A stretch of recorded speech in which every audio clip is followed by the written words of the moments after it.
Okay, so we're going to walk through the AAPL oil and gas land reference volume, page 50, number 1. We're going to walk through each of these problems in consecutive tutorials. So we'll just read number 1 together, and it reads that, well, let me get my pen. A owns a 100% mineral interest in the lands underlying Section 6. A then conveys to B a 1/8 interest in the oil and gas produced and saved, covering the subject land. The first question is, who has the executive right? Got my question mark there. What type of interest is conveyed, mineral or royalty? And then A leases to an oil company reserving a 3/16 royalty. Who has what interest? A gets, B gets. So if we start at the top, we know that A has a 100% mineral interest. And then A conveys to B a 1/8 interest in the oil and gas produced and saved. So we know whenever we see produced and saved, we're talking about royalty, not minerals.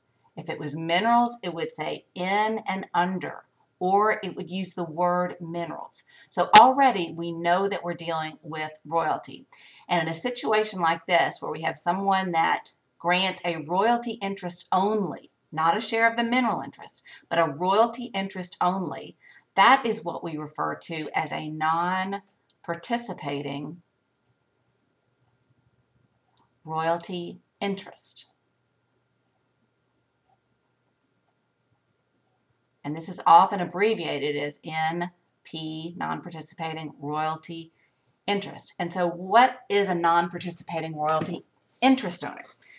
That just means that that person is entitled only to a royalty payment. He does not own a share of the minerals. He's only entitled to a royalty payment. And this is how it might come up. Let's say Dad has mineral ownership. Let's say he owns 100%. All right. And he has a son that's having financial problems. He's got a wayward son. He says, look, son, I'm not going to give you my mineral ownership. What I'm going to do is I'm going to give you a share of whatever royalty I get if I sign an oil and gas lease. So in this case, he's conveying only a 1/8 royalty interest to his son. Son is a non-participating royalty interest only owner. If an oil and gas company comes along and they want to lease this property, they're going to lease from Dad. Dad is going to be the one that's going to sign that oil and gas lease, that's going to execute that oil and gas lease. The son doesn't have a say in whether or not they lease. The son is not entitled to bonus payments, to delay rental payments, to shut-in payments. And as we said, they do not have what we call the executive right. That is, they do not have the right to sign that oil and gas lease. So Dad, whenever he leases, he's going to give a share, 1/8 of whatever the royalty is in that lease, to his son, the non-participating royalty interest. So we can answer these first couple of questions. Who has the executive right? The executive right is the person who has the right to execute that oil and gas lease. That's going to be Dad, or in this case, that's going to be A. A has the executive right, not B. What type of interest is conveyed? Well, we know when we see produced and saved, that means royalty interest. So mineral or royalty, we know it's royalty, and we're going to even go be more specific and say it's a non-participating royalty interest is the mineral conveyed. So now what happens is A leases to an oil company reserving a 3/16 royalty. Now, I'm not crazy about this word reserving, all right? I would prefer that they say granting that the oil and gas company granted a 3/16 royalty, or that A has a 3/16 royalty interest. Reserving is more for conveyances. But anyway, that's the language that they're using, but I just wanted to put that out there. So who has what interest? So let me erase some of my scribbles here. And let's look at who has what interest. What does A have?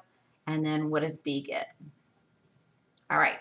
So A has this 3/16 royalty interest, okay? But A has conveyed to B 1/8 of that 3/16 royalty interest, okay? So A's interest is going to be 3/16 minus what B gets, which is a 1/8. So how do we calculate 3/16 minus 1/8? Well, if you're doing it longhand, you're going to look for the lowest common denominator. And in this case, the lowest common denominator is 16. So I'm going to look at how do we convert 1/8 to 16ths. 8 goes into 16. 2 times 1 is 2. So what we're doing is we're subtracting 3/16 minus 1/16. I'm sorry, 3/16 minus 2/16, and that's going to equal 1/16. So A is going to get 1/16. Now, if we wanted to make this a fraction, if we wanted to make this a decimal, all we would do is divide the 1 by 16, and our decimal interest becomes 0.0625. So she has a 1/16 or a 0.0625. Now, so the question then is, what does the oil and gas company have? What is their net revenue interest?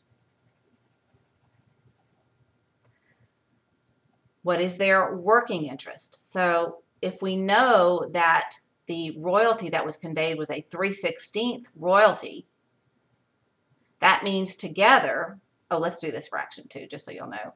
I'm sure you're all familiar with this, but 1/8 is 1 divided by 8, which is a 0.125. So B's decimal interest is a 0.125, and that's how it will appear on the division of interest pay sheet, or what we call a DEC, 0.125. So 0.125 and 0.0625 needs to equal 3/16, or 3 divided by 16 is 0.1875. 0.1875 and 3/16 is the same thing. So these two add up together, so you know you did the math right.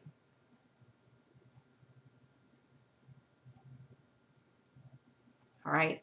So if the royalty is a 3/16 royalty, A is going to get 1/16 of that, and B is going to get 1/8 of that to equal this 3/16.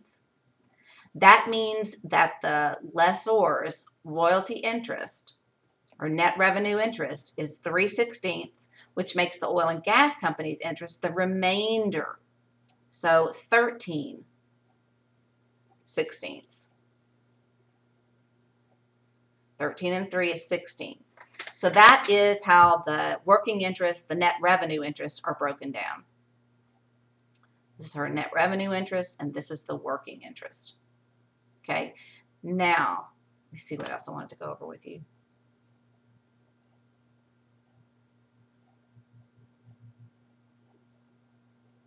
I think that's it.